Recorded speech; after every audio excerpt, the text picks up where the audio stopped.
Something is seriously wrong when millions of Americans are working, earning money, cutting back, watching every dollar, and still struggling to afford the basic necessities of life. I'm not talking about luxury. I'm not talking about vacations, designer clothes, expensive restaurants, or brand new cars. I'm talking about groceries, rent, electricity, transportation, insurance, medicine, a phone, a place to sleep. The ordinary things a person needs just to function in modern society. And increasingly, even those things feel expensive. The basics don't feel basic anymore. There was always financial struggle in America. I'm not pretending there was some magical period when everybody had plenty of money.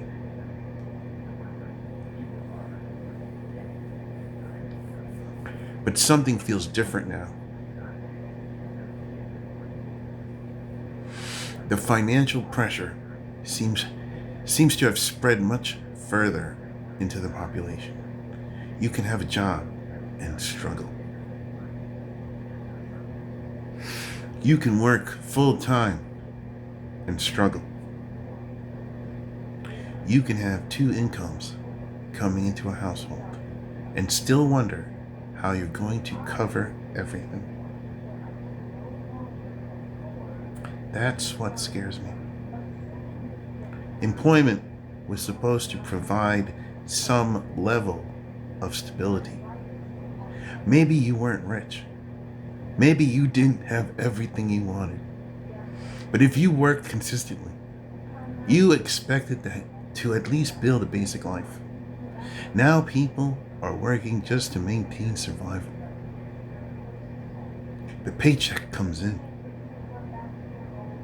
Rent takes a huge piece. Utilities take another. Transportation takes another.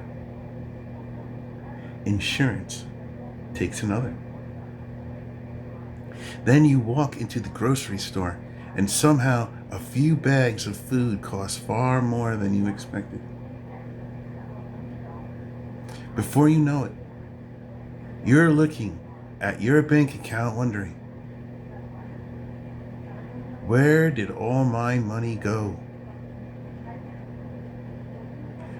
Grocery shopping has become an exercise in mathematics. I notice it most clearly with food. People walk through grocery stores, calculating everything. Do I really need this? Can I get the cheaper version? Should I wait until it's on sale? Can I stretch this into 3 meals? Maybe I'll put this back. Maybe I'll skip that this week. That's not somebody shopping for fun. That's somebody performing financial triage in aisle 7. People aren't necessarily trying to eat extravagantly. They're buying eggs, bread, meat, vegetables, cereal, coffee, milk, rice, pasta, and household supplies. Normal things. But when enough normal things become expensive simultaneously, the entire household budget starts falling apart. $1 more, $3 more, $5 more somewhere else. individually, these increases don't always sound catastrophic. Collectively, they're brutal. Housing is consuming people's lives. Then there's rent. For millions of people, housing isn't simply another expense anymore. It's the expense around which their entire lives revolve. People organize everything around making rent. They stay in jobs they hate because rent is due. They stay in apartments they've outgrown because moving is too expensive. They live with roommates longer than expected. Young adults remain with their parents.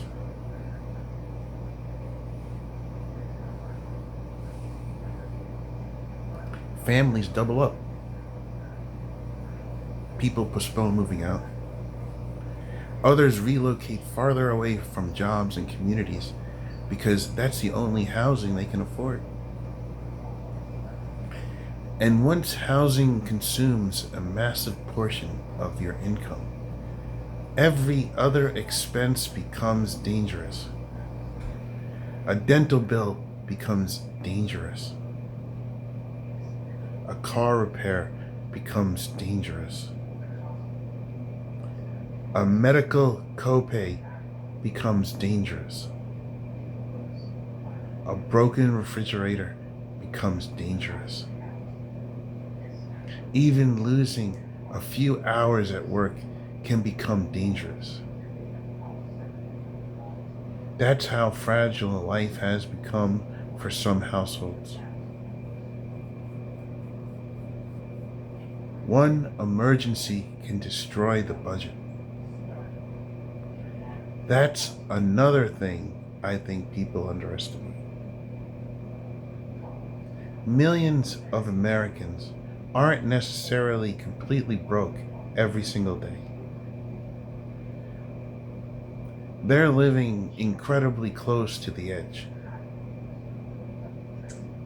There's a difference. Everything works as long as nothing goes wrong. Then something goes wrong. The car needs $1,200 worth of repairs. The kid needs something unexpected. The rent increases. The electric bill jumps. Hours get cut at work. Someone gets sick. The washing machine breaks. Suddenly, the entire financial structure collapses. That's when the credit card comes out. Then the balance grows. Then interest gets added. Then the minimum payment becomes another monthly bill. Now, next month's paycheck already has another claim against it. That's how people get trapped. Not necessarily because they were irresponsible. Sometimes they simply didn't have enough margin to absorb normal life. People are cutting back everywhere. You can see the adjustment happen. People are eating out less. They're canceling subscriptions. They're keeping old phones longer. They're delaying car repairs. They're postponing medical appointments. They're buying fewer clothes. They're skipping entertainment. They're shopping at discount stores.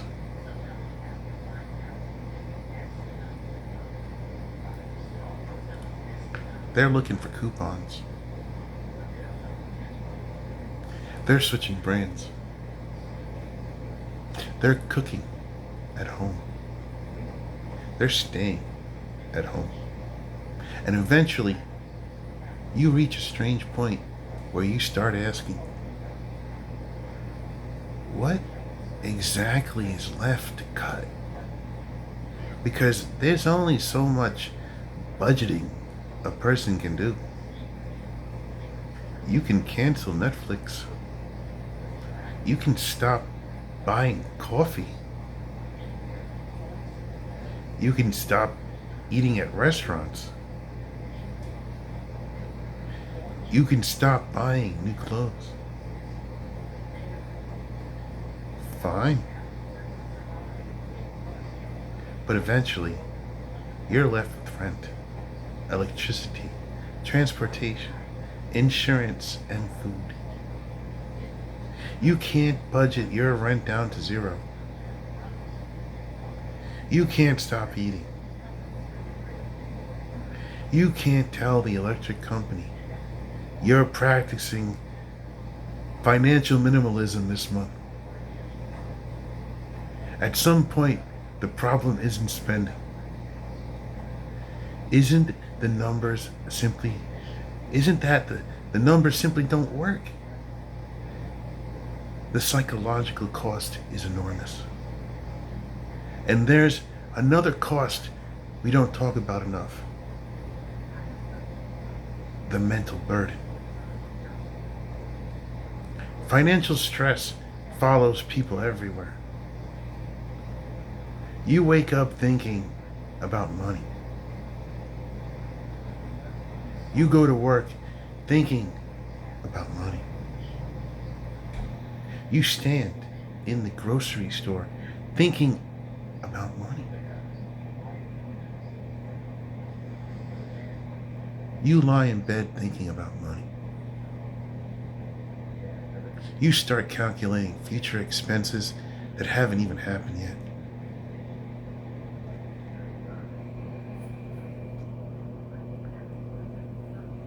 What if the car breaks? What if my rent goes up? What if I lose my job? What if my hours get cut? What if somebody gets sick?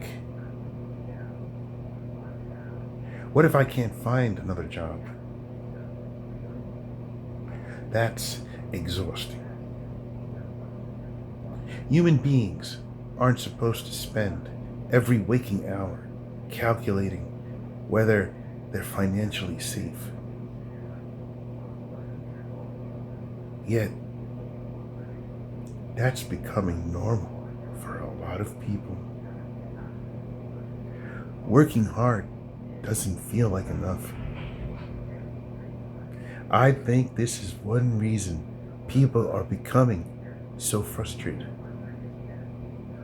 They are told to work hard. So they worked. They were told to be responsible. So they tried. They were told to save. They tried that too. They did. They tried to save. But saving becomes incredibly difficult when almost every paycheck is already assigned to something before it arrives. And that's where resentment begins. Because people start asking a very reasonable question. If I'm working all the time and can barely afford the basics, what exactly am I working toward? That's a dangerous question for any society. People need to believe their effort is taking them somewhere. They need to believe tomorrow can be better than today. They need some possibility of advancement, a better apartment, a home, a family, savings, retirement, a vacation occasionally, some breathing room, something. When work becomes nothing more than an endless exchange of your time for another month of survival, people begin losing motivation. The definition of doing well has changed. I've noticed something else. Our expectations are shrinking. Things that once sounded ordinary increasingly sound luxurious. Having your own apartment, having no credit card debt, having several months of savings, being able to repair your car without panic, going grocery shopping without checking your bank balance, taking a modest vacation, buying something simply because you like it. These shouldn't sound like extravagant displays of wealth,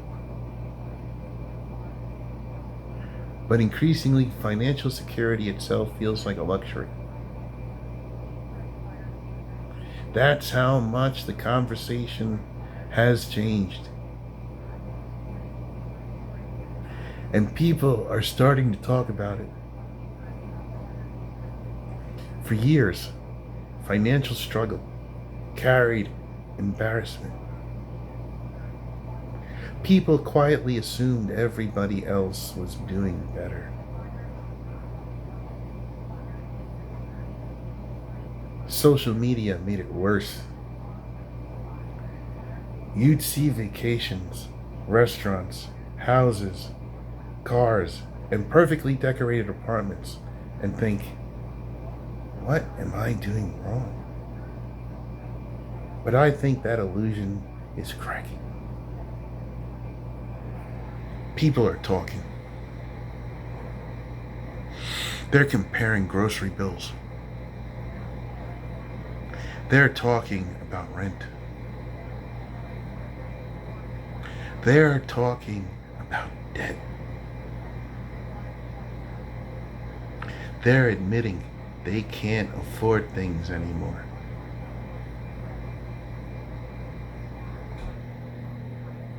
They're admitting that they're exhausted. And they're realizing something important. They're not the only ones. There are millions of people having versions of the same conversation. Different cities, different jobs, different families. Some basic question. Why does ordinary life cost so much? This is bigger than individual choices. Personal responsibility matters. Budgeting matters. Savings matter. Living within your means matters. But we also have to recognize when the problem becomes larger than individual behavior. If huge numbers of working people are simultaneously struggling with housing, food, transportation, healthcare, insurance, and debt.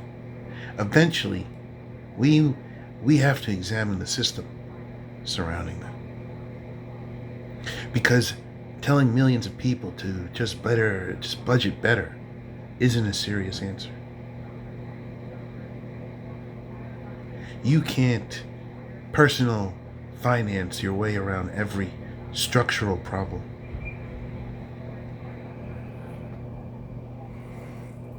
People need incomes that have a reasonable relationship with the cost of living. They need housing they can realistically afford. They need the possibility of saving money after necessities are paid. They need some margin. Because without margin, life becomes incredibly fragile. People don't want everything. I think that's sometimes misunderstood. Most people aren't asking to live like millionaires. They want stability. They want to buy groceries without anxiety. They want to pay rent without sacrificing everything else. They want to repair their car when it breaks. They want to take their children somewhere occasionally. They want to save a little money. They want to know that one unexpected bill isn't going to destroy them. They want to breathe. That's not greed. That's a basic expectation of a functioning life. And when millions of Americans begin feeling like even that is slipping away, we should pay attention.